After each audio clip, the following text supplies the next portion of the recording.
I guess it's because they haven't actually really met him that they still get fired up. I'm kidding! He's a godsend, literally.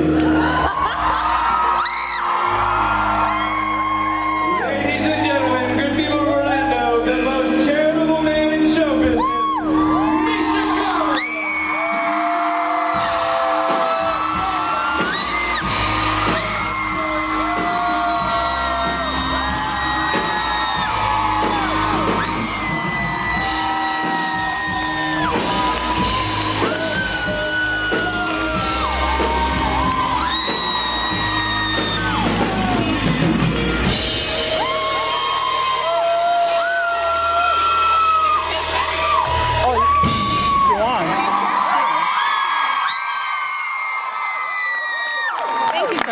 Unless someone comes this way. He's not saying your name because he can't remember them.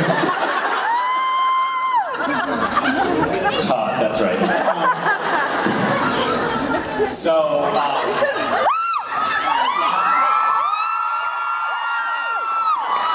sound of your voice? Last night, Robbie and I had a very romantic dinner. Some romantic dinner music, please, Robbie. And we shared our entrees. And, and we were in a booth, and we were in a booth that was like right next to another booth that was right behind us. Like it was really cozy. And at this end of the booth, there was a bunch of like people in their late teens, early 20s, kind of like supernatural viewer demo kind of. And all of a sudden, the hand shot up, like right into our, just like that,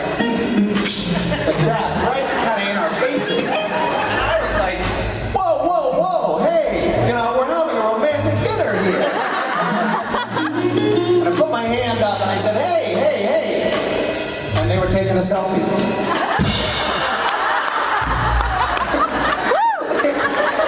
Holding up for themselves.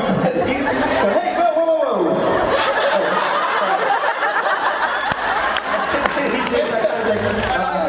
And when I realized they were taking a selfie, I just changed color. It just happened again. I'm blushing again. So not only are you an a-hole, but you're an unknown a-hole. That's good. Yeah. That's awesome. Robbie, you left that out of the story. I did. Well, I'm still taken by the romance. Forgot about that part of it. Misha, good holiday? You have a nice break? Really good holiday, yep. Excellent.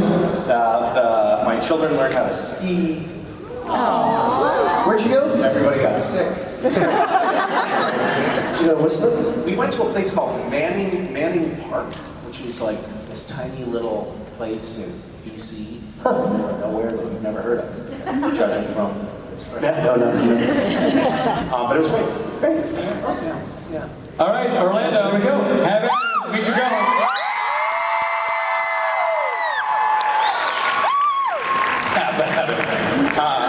Okay, and now just you're welcome to rush the stage and tear this man to shreds, folks. How is everyone? Good. I have not spent a lot of time in Orlando. If For the best. Why not? I realized I've been here twice. And the second time was, well, I'll tell you the first time first, because then it's in order. My parents didn't love me, and so when I was 4 years old, my dad's roommate was taking his high school age kids to Orlando. And so my dad was like, well, can you take my son?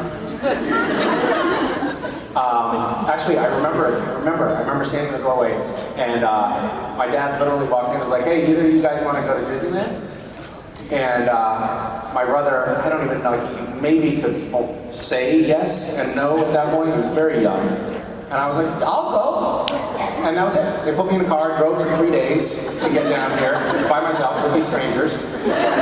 And they were, I'm sure my parents were delighted to unload me. And I don't have a lot of memories except for being in this very small car for a very long time, feeling very, very, very afraid.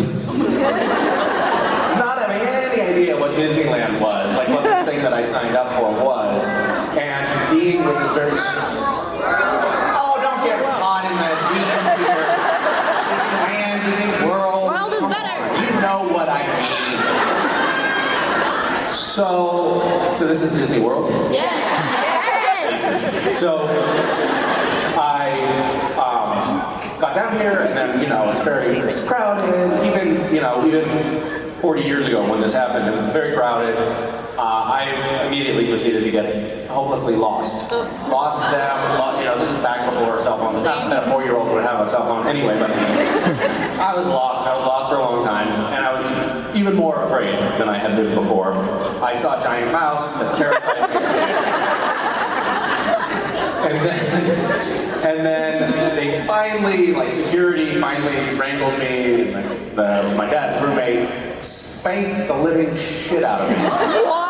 Which my parents had never, to that point, beaten me. It was all more psychological warfare.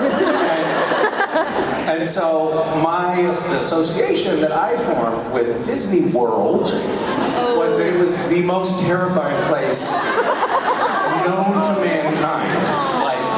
Just fear.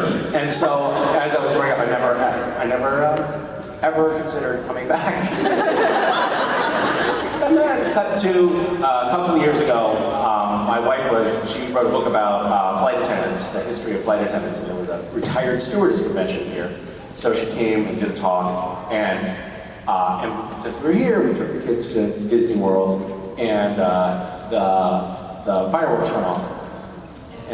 We were, because of the timing, we sort of were getting there in the evening, and the fireworks went off, and they both started crying inconsolably. Like, the fireworks scared the shit out of them.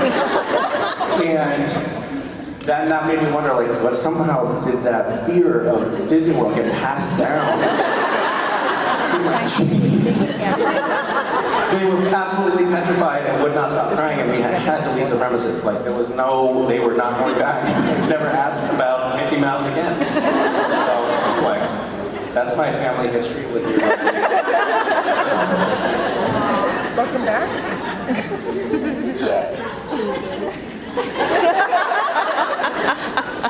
How about that Wayward spinoff? How'd you guys?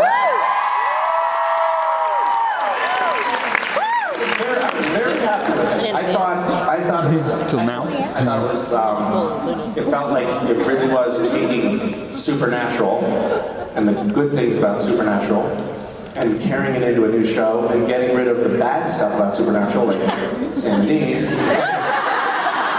Cass wasn't in it. Yes. I have very high hopes for it. I hope it goes. Yeah. All right, that's all I'm going to say on the subject at the moment. Do you have any questions you want to ask? Okay. Hi. God, you're beautiful. Okay.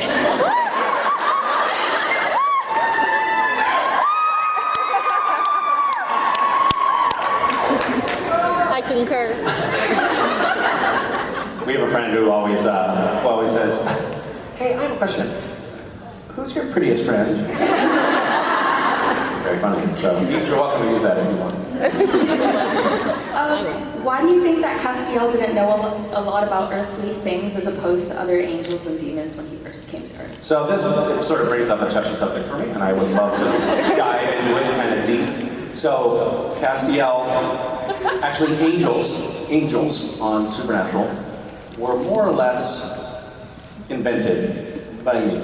You know, I came on as the first angel on the show, and I established the sort of ethereal, otherworldly, slightly disconnected, not quite socially fitting in quality that angels have,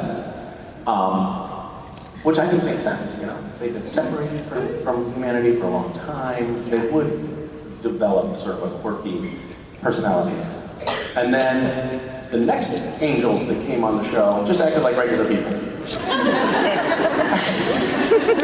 Didn't bother to watch what I had done. Didn't care. They were just regular people who had powers. And so all of a sudden, it was just, there's something wrong with Cass. I think he's perfect.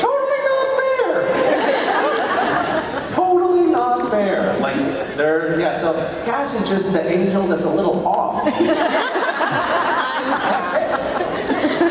Yeah, like not understanding cultural references and stuff like that. I mean, Metatron that's, walks in, he knows everything. He read a lot. It speaks, very eloquently. Cass just really, he got the short straw like when angels were being born. So thanks for asking that question. Hi, my name is Story. This is my very first convention of any kind ever, so Oh my I'm goodness. having a lot of fun. Well, welcome. How, it's your birthday? Yes, Happy birthday. thank you very much. Happy birthday. So this is also your first time having a birthday at a convention, I could deduce. I took calculus. What are your feelings so far? I'm having a really good time. I think my Are you- favorite part of the whole thing is the Q&A. I really like listening Really? to you guys talk. Really? Yes. Yes. That's amazing. How much of the time do you spend listening to people talk at a convention? Like how much of the time? A lot. Most of it. Like So much. 4 hours a day? At least. I like your pen. That's so awful. Are you not just bored out of your mind? Oh. And we tell the same fucking stories. I'm so sorry. But it's your first time, so it's not for you. I'm going to use my critical thinking skills to figure out that you have not heard all these stories before. Right. So I'm having fun, thank you. So here's my question. Has working on the show made you more or less a believer in the supernatural? Why? Ooh.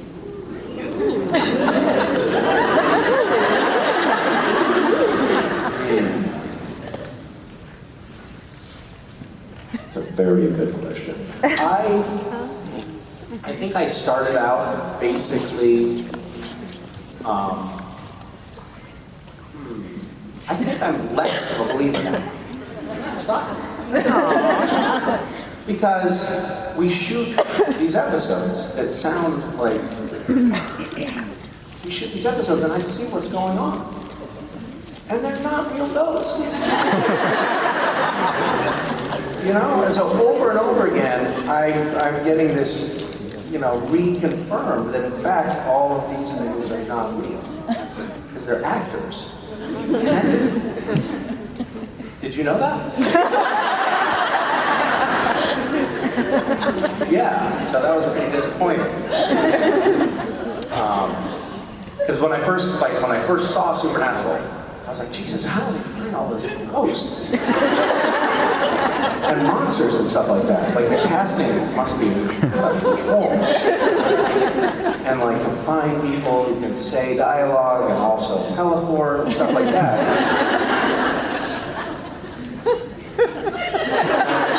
Sort of peek behind the curtain. And you see that a lot of that is not real. Some of like the teleporting is real, but most of it's not. Thanks for asking. Thank you very much. Hi. Hi. I wanted to ask, what inspired you to do all the charity work that you do?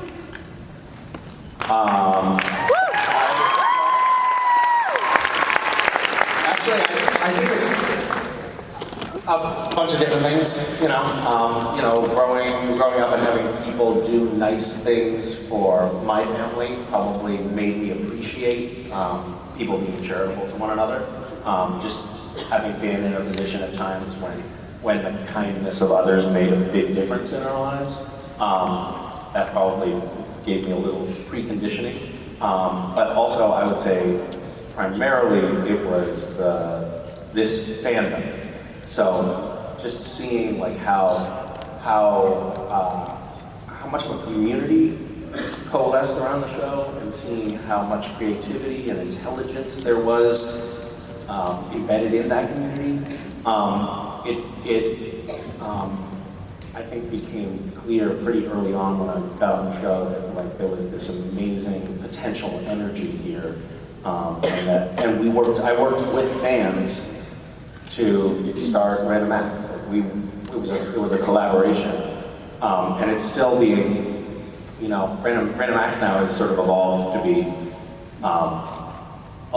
beyond the supernatural fandom, but it's also still like staffed by a lot of people who come from this community, and they put in tremendous amounts of work and sweat equity that goes into Random Acts. They volunteer countless hours, and then I take credit for everything.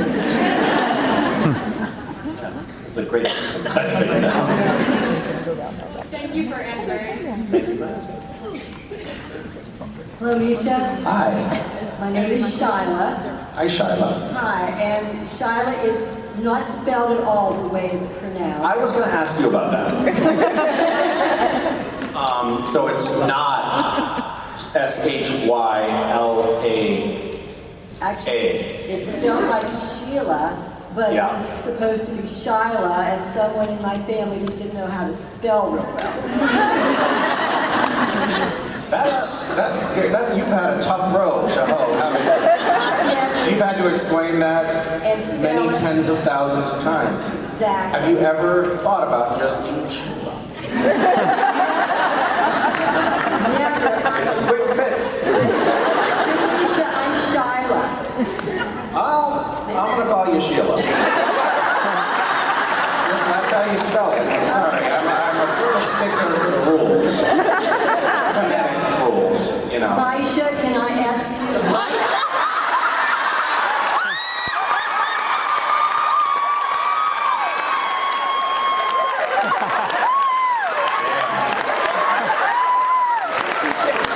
Touche, Sheila. It's a good one. I don't know if it was an act of defiance or what, but my grandmother has always called me Misha. And I think it might be, she was a teacher, and I think that there's a part of her who's like, all right, you're gonna spell it that way? And I'm gonna call it Misha.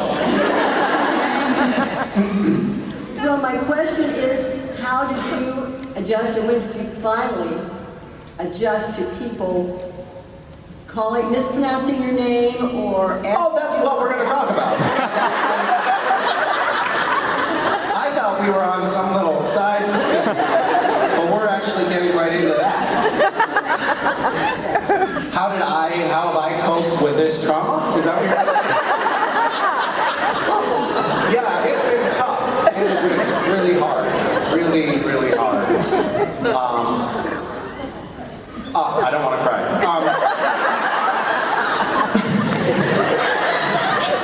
Ruined that joke. Okay. When pretending to cry, don't laugh. Okay, so my name, my birth name, I know. Awesome to think about, being born. My birth name is Dimitri Krushner. I know. And the thing that's weird about that is that it's also misspelled.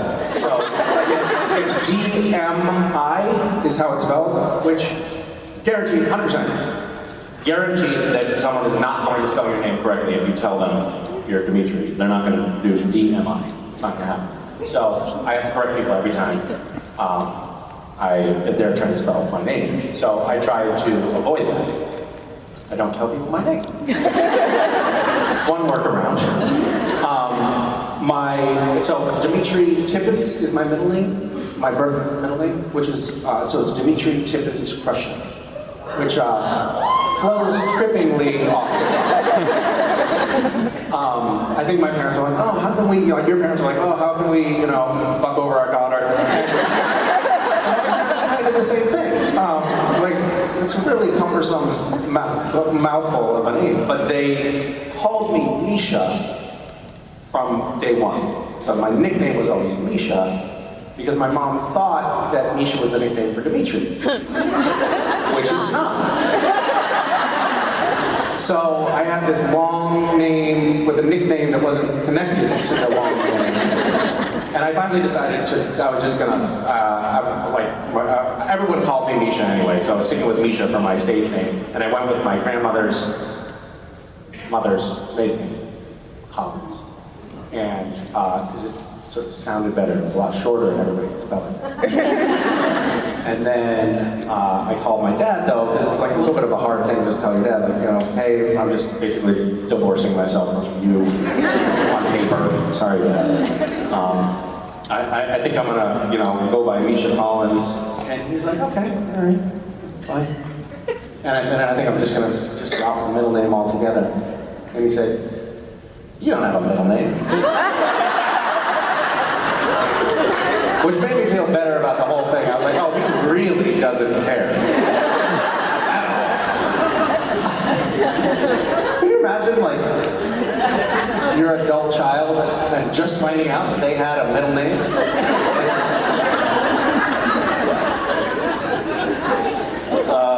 Anyway, thank you, though. That was, I was wondering when someone was going to ask that. Hi. I was just wondering what, if anything, in your pre-acting work or education you think best prepared you for both acting in general and working with Jared and Jensen and that particular cast on Supernatural? Well, I was trained to resist torture at the CIA.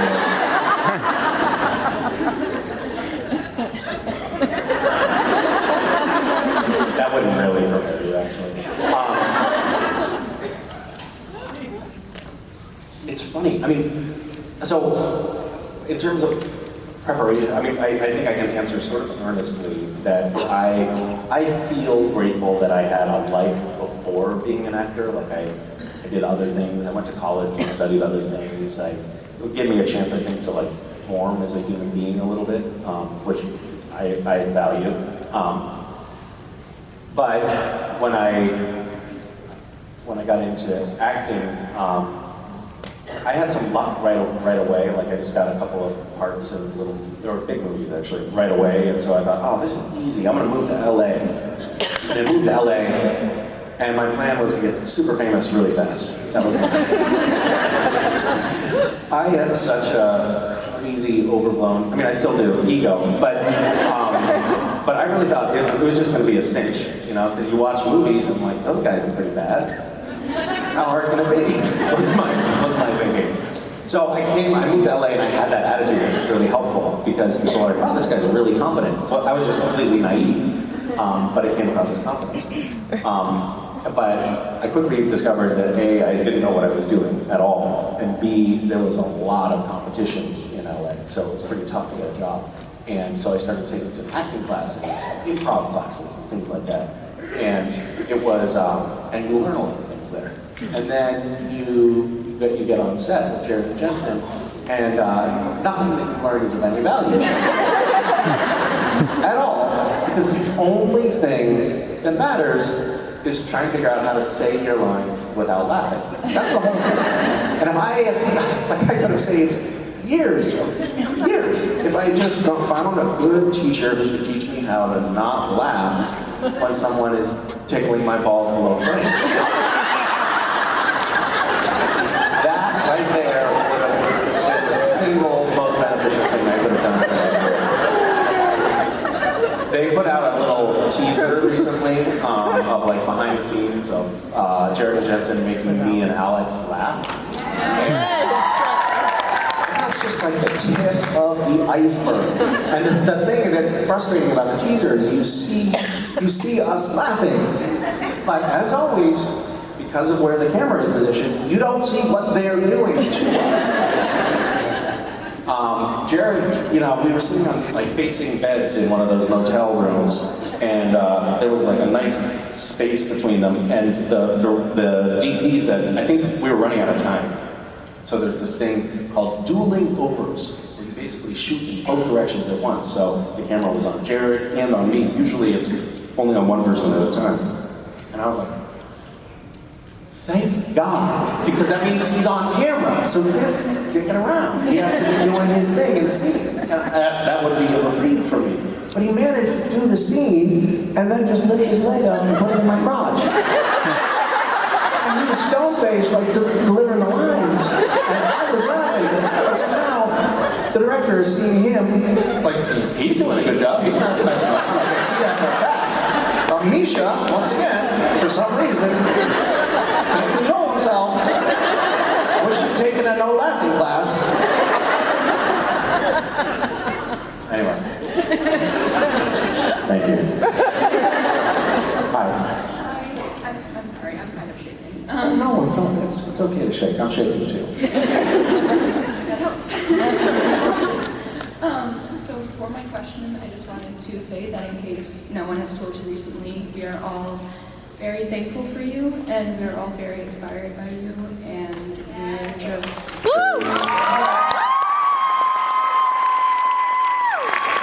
Very sweet of you to say. Thank you. We're just all very, very grateful for the things that you do and for being unapologetically you. So I wanted to say that first.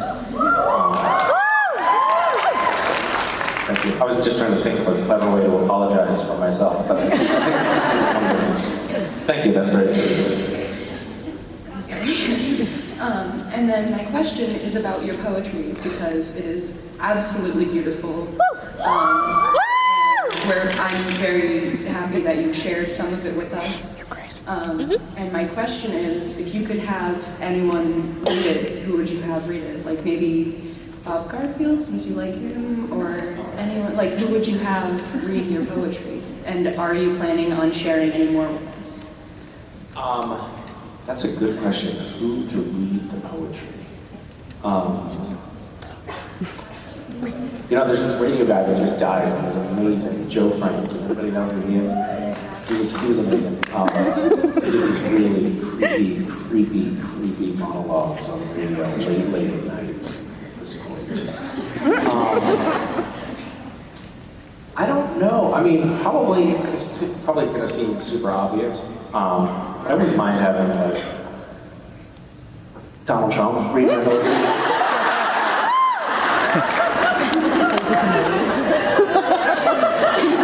That would be so amazing. Like, you know his like angry teleprompter like addresses that he does? I want that. For my poems about like blades of grass and the sidewalk. I don't think he understands it. I wonder how I think he understands the finer points of literature. He would be my first choice, for sure. I wonder what kind of a situation you could get in. There was that Black Mirror episode where the Prime Minister in the UK has to have sex with me. Such a good episode. Or like, otherwise all these people are gonna die. Like if we could arrange for that kind of a situation where like he will be responsible for the death of 10,000 children, you know, if he doesn't go angrily teleprompter read my poetry. Anyway, it's worth thinking about. And then, yeah, I am actually, I mean, it's funny because I have no business sharing poetry. I'm not like a trained poet or a dilettante, I think is the term. Like, but it doesn't matter. I don't care. I am actually planning to publish a book of poetry.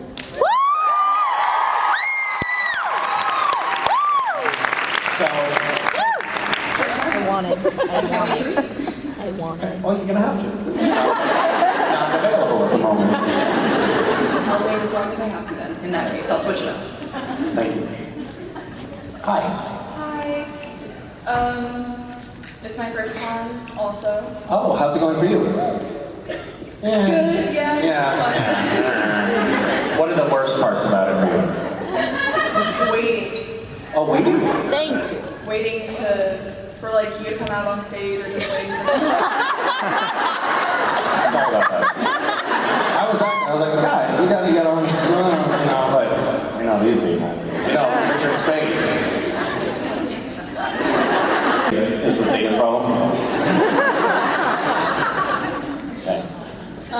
My question is, how does it feel to know that you help so many people with depression, anxiety, and having suicidal thoughts? I would take this back to this community. Like, it has been this, I mean, for some reason in this fandom, I think that there's definitely, there are more people who are kind of see themselves as misfits, you know, people who are somehow like a little different. That is not everybody in the fandom, but I think that there's a higher concentration of people that fit that description.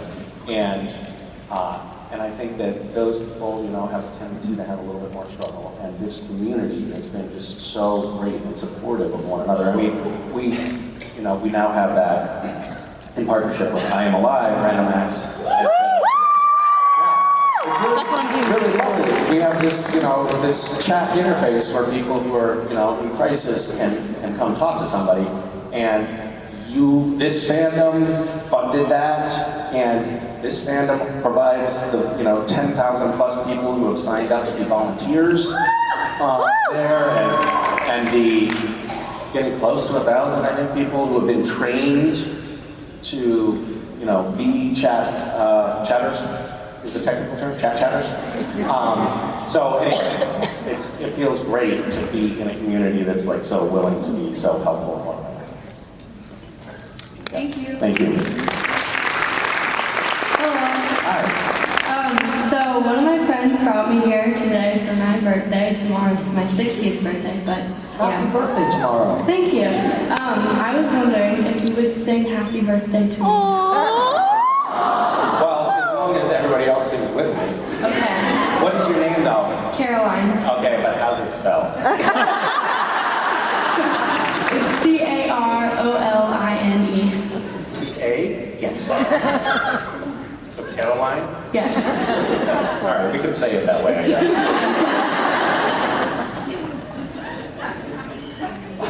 I love the idea that from now on, everybody's name is going to be pronounced the way it's spelled. All right, who wants to come up and sing with me? Come on up. Oh.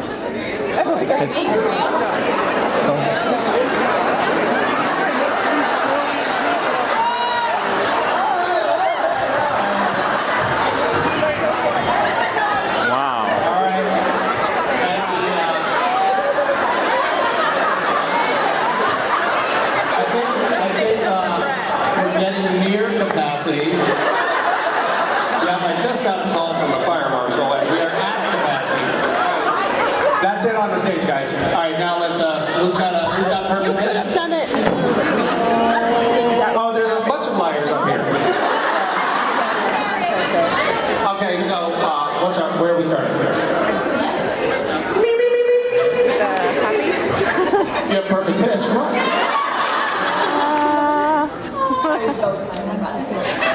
Here we go. Happy birthday to you. Happy birthday to you. Happy birthday, dear Caroline. Happy birthday to you.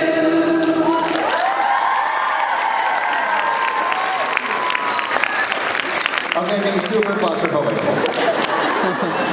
Good work, everybody. Don't fall backwards off the stage. Thank you.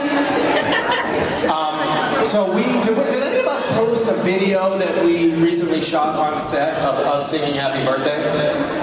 No. Did anyone see that? No. No? Okay, I'll post that later.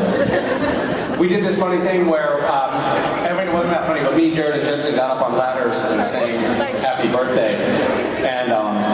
And we were kind of singing like silly, like out of tune, but not really.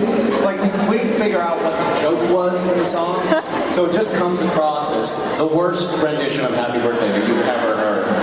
I'll post that right after this. I think you'll really, really, really hate it. Hi. Hi, Misha. Sorry, people keep bringing up the philanthropy aspect of what it is that you do, and I think it's wonderful that your career has enabled you to be so philanthropic. What are you more passionate about at the end of the day, your acting or your philanthropy? I think that this is going to sound I'm going to sound so full of myself, but I think that they kind of go together. And part of why I actually got into acting was like maybe I could like get. I interned at the White House because I thought like, okay, how can I do something to do good in the world? I know I'll go into politics. And then I interned at the White House and I realized, that's the shittiest thing in the world. So then I was like, all right, so what's plan B? How can I try to do something, like useful with my life, but not at the White House? And, or in politics, I guess the White House is a little ambitious. But then I thought, well, if I can get like, a little bit of fame, I guess, or notoriety as an actor, then I can parlay that into, something. So that has always been part of the parcel, kind of, like it's been part of my rationale for pursuing that career. But it's interesting because I recently have become politically re-engaged and recently started, I think just, I don't know how I became, I did see things when I was interning at the White House that made me like, this process is like it's so complicated, it's so corruptible, and there's so many things wrong with it that I kind of just was like, let's just operate outside of that system. But now I'm seeing again, especially in the last year, how important politics can be and how the decisions that our leaders make can really impact people's lives. And of course that's true. I mean, politicians have the ability to start wars. It is a very important thing, and it's important that people be politically engaged. And I have been, I've become more politically engaged, a lot more politically engaged in the last year. There's somebody here who ran the digital campaign. He's a digital campaign manager. Sorry for calling you out, David. Actually, I don't know if David is in here. Is he? Right here. Yeah. Yes, he is. So he ran Doug Jones's campaign, who had a major upset victory over Roy Moore in Alabama. And we collaborated a little bit on like getting the word out, using my social media platform, but also other actors and entertainers who have broad reach. And it felt actually incredibly gratifying and really awesome to be able to be a part of that and, hopefully have even a little bit of influence in that arena. I'm just talking and I'm not stopping, so I should stop. Move on to something else. Hi. Hi, Abigail. How do you spell that? A-B-B-I-G-A-I-L. Oh, now that's responsible spelling right there. Spot on. Good work. Thank you. This is my So your parents did love you, huh? No, I can't find anything with my name spelled correctly on it. Oh, really? Yes. They're always missing a B. Sorry to bring that up. This is mine and my best friend's first convention together. Oh, goodness. She loves me. That's really lovely to have. That likes you. Must be nice. We were both wondering that since you are Meg's unicorn, do you think that you and Meg would have lasted in the show? If I didn't kill her? Yes. Our relationship was going well. The whole killing her thing kind of put a damper on things. Yeah, I can totally imagine the two of them. I mean, I think that they actually forged quite a bond over time. Don't you? I do. Yeah. Amazingly, Rachel Miner, who played Meg, the last version of Meg, I think Meg had like 3 or 4 bodies over the course of the show. But, what? Don't nitpick. I said 3 or 4. I was right. Whatever. Who kills who? You know, we can argue about this all day. It was Crowley.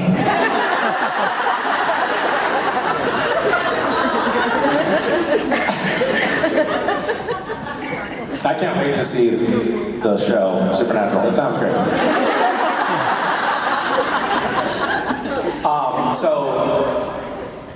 But Rachel Weiner is now the director of Random Acts, which is so awesome. She's doing such a great job. It's really, really great to have her on. Yeah. Anyway, thanks. Well, thank you. All right. Hi. Oh my goodness. How are you? Good. What is your name? Jayla. Jayla, it's very nice to meet you. Is this your first convention as well? No.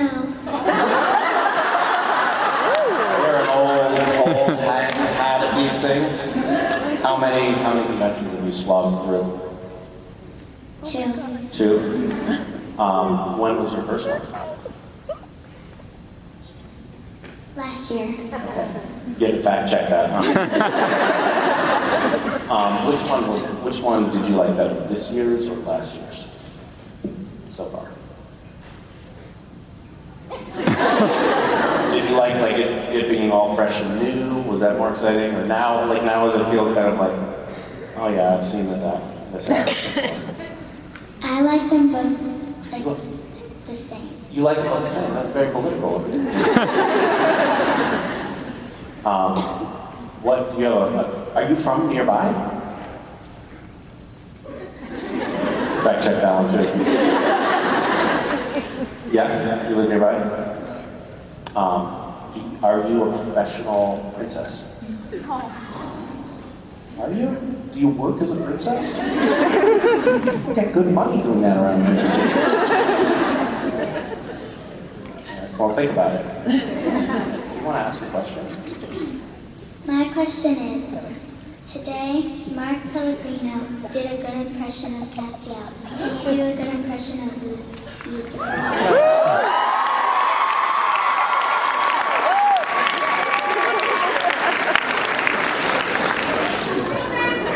Does anybody have any like Lucifer dialogue?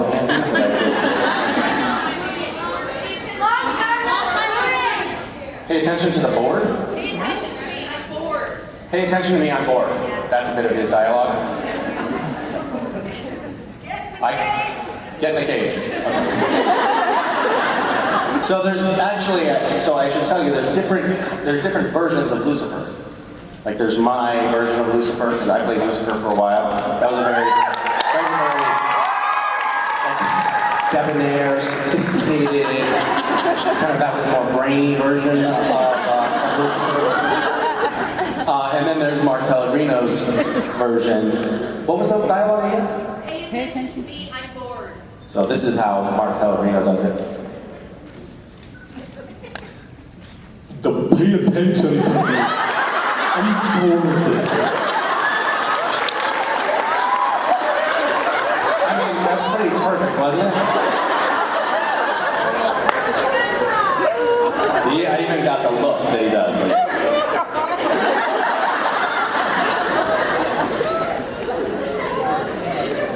You can't expect to be able to do that yourself right away. It's because I'm trained. Pick up on these little nuances.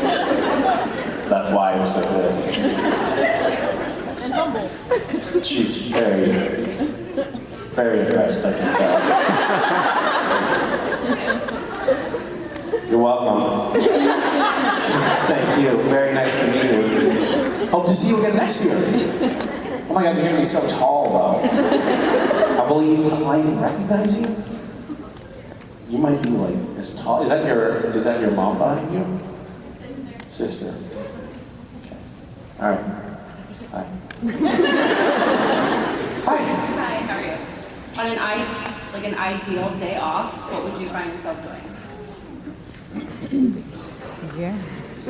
Well, it's mixed company, so I can't tell you that.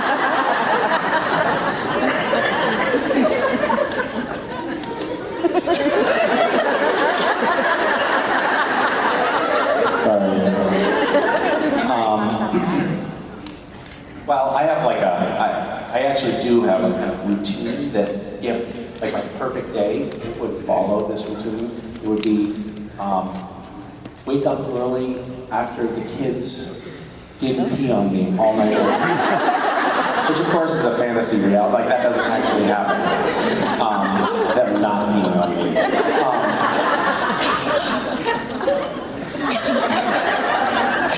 It's like, it's so awful. I'm sorry, this is a bit of a sidebar. This is not what you asked about, but for some reason, we put our kids to sleep in their bed, and then right around when we're going to bed, they're in our bed. And they're crying about something, or they're having a nightmare, and then they finally settle down, and we just sort of like tolerate the fact that they're going perpendicular, trying to get their feet into our like bodily cracks. My foot, my sleeping foot must be wedged in your ass. It has to be. You'll not be able to sleep unless it's all the way there.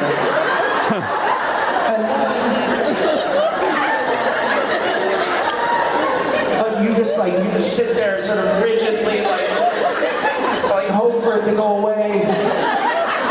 And then just as you're drifting off to sleep, the second one will come in, and go through the whole thing again.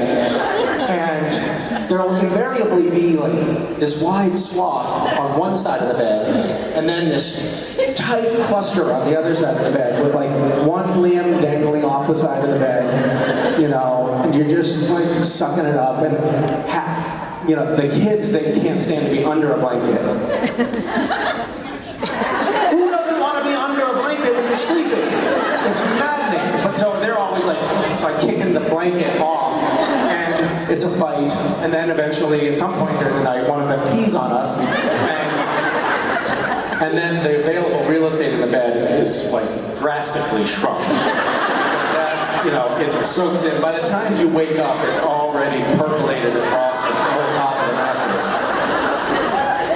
And there are times when I'm just like, I know that my t-shirt is wet right now.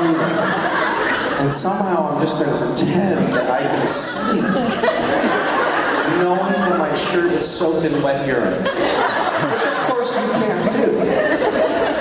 So anyway, wake up having had none of that happen. And meditate, go for a run, I have a cup of tea, and then the kids wake up and they make their own lunches. They drive themselves to sleep.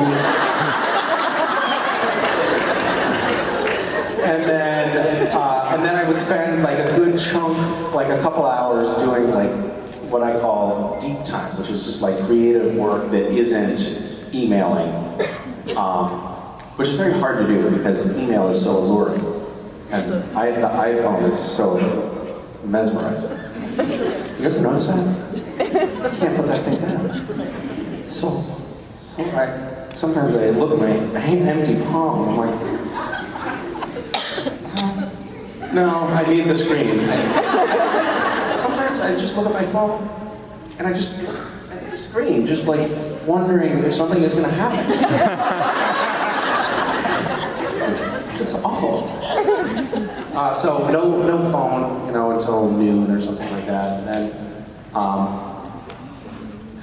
and then a big portion of the day would be devoted to stuff I can't talk about in this company. And then I cook dinner for the kids, and they would graciously eat it and put the dishes away. They read themselves stories and hit the hay while I watched the movie, and then fell asleep. You gonna drive it? It's my perfect day. Thanks.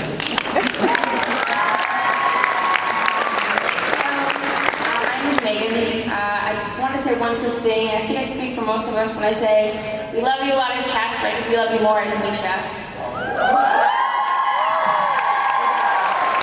I'm going to tell Cass you said that though.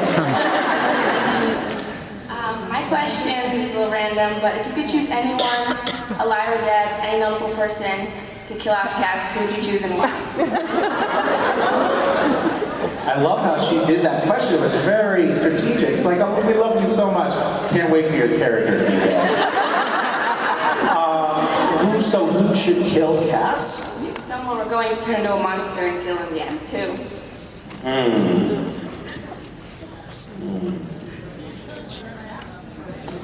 I don't know. That's a good question. I mean, I think it would probably be best, dramatically speaking, if it were like Sam. So. It'd be Dean. So that Dean could just guilt trip him forever.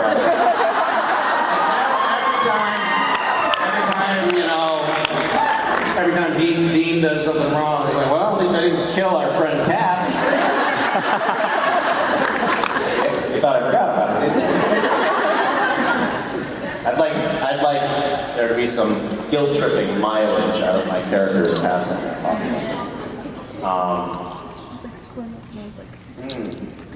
It's tough. I mean, who's like the I mean, I suppose Chuck wouldn't be a bad way to go, right? You probably want to be killed by God. You wouldn't be killed by anybody. You know? And yeah, I think I would choose Chuck to kill me. That's a pretty morbid question. What is wrong with you? I wanted something to spice things up a bit. Thank you.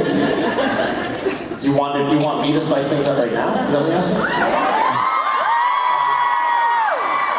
No, I've been asked not to this road on stage anymore.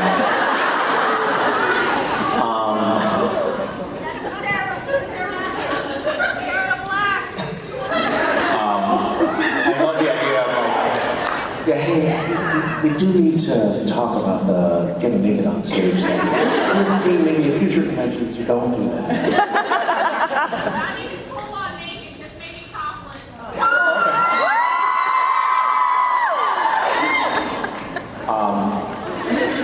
Thanks for the idea.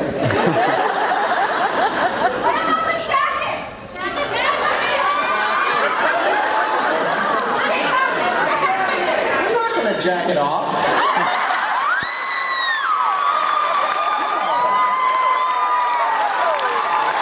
Absolutely not.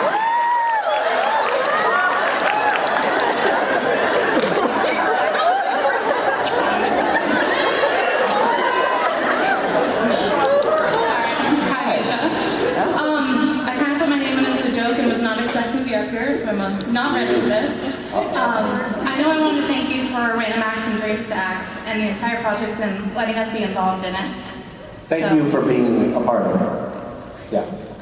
So on that note, since we've been talking about charity this entire time, I'm curious as to what Random Acts is doing now that Dreams to Acts is kind of over, and like how Lydia's place is going. So like what is the next step you guys are doing and how can we help?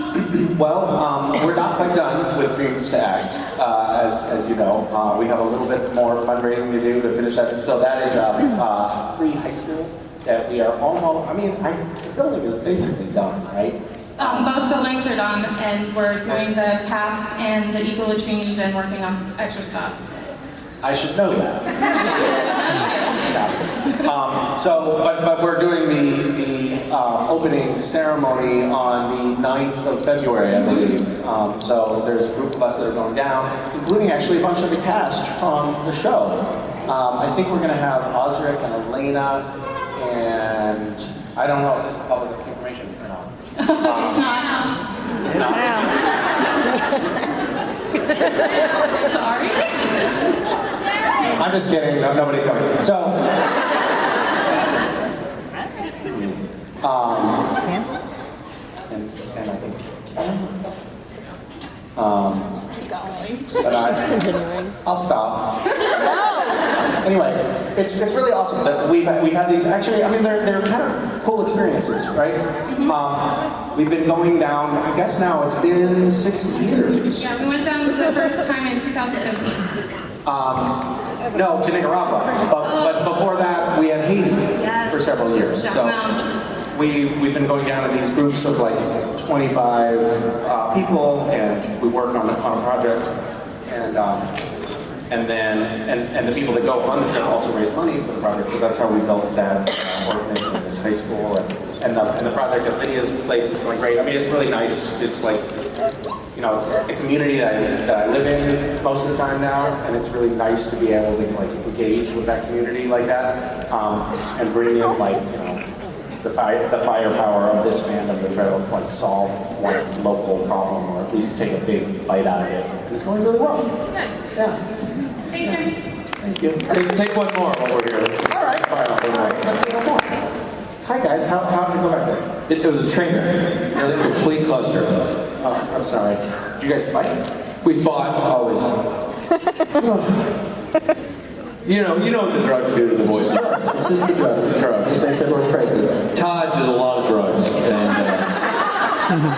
well, Yeah, it looks like you got a little dust under the nose there.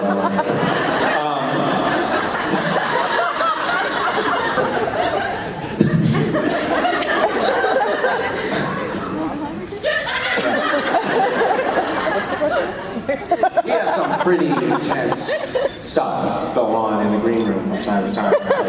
Thank God nobody is sucking us. You know? the cameras are there to see the chaos. It's actually gross. Like sometimes like everybody was sitting around and like one guy will be rolling his iPhone cable back up and another guy will be reading a magazine. And then somebody like, just to make it, see that? just to make it really crazy, like, just you think the party's like at fever pitch, somebody Skypes their family. And they're like, oh, now it's just going off. Now it's okay, all right, I guess, you know. We were on tour when Jason would open for Loud and Swain, and then at the end of the Loud and Swain set, we'd have Jason come up back on stage and sing with us. And I'd always go, Jason, are you in the house? And one time he didn't come. And finally he came late, and he was like, sorry, it's almost done with my book. That sums up the band green room really, really well. Rock and roll. It's hardcore. It's hardcore. Rocket, hold on, let me put a bookmark in. Roll. Now take this question, so we... Poor gal. I'm sorry. I asked them not to come up here. How's it going? Good, how are you? Good. Do you have a question? Yeah, sorry, I'm really nervous. No, that's okay. I thought of this question before you told us about your history with Disney, but I was just wondering if you had any favorite thing about Disney. That's a great question. My favorite, I mean, historically, my favorite thing about Disney has been leaving.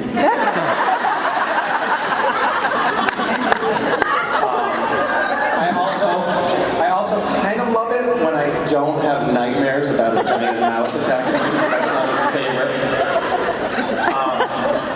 I would love to give Disney World or Land or whatever you call this place. Whatever. I would love to give it another chance. Because I feel like for a lot of people, they don't have this, a lot of people don't have the same experience that I have. Like a lot of people don't see Disney World as a source of terror. And I'd love to maybe, you know, see what that's like. Of course, I'm too afraid to try, but what's your favorite part? I mean, I don't even know. I don't know anything about it.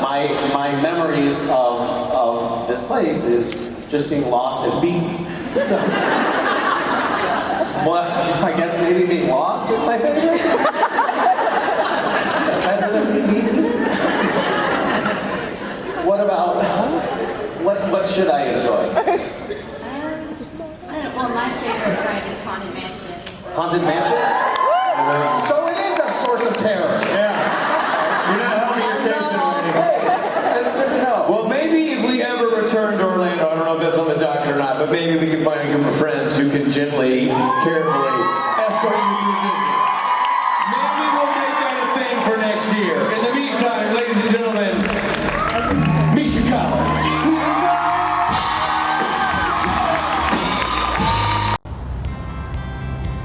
Awesome. That's awesome. Right. Come on. You know what? You're awesome.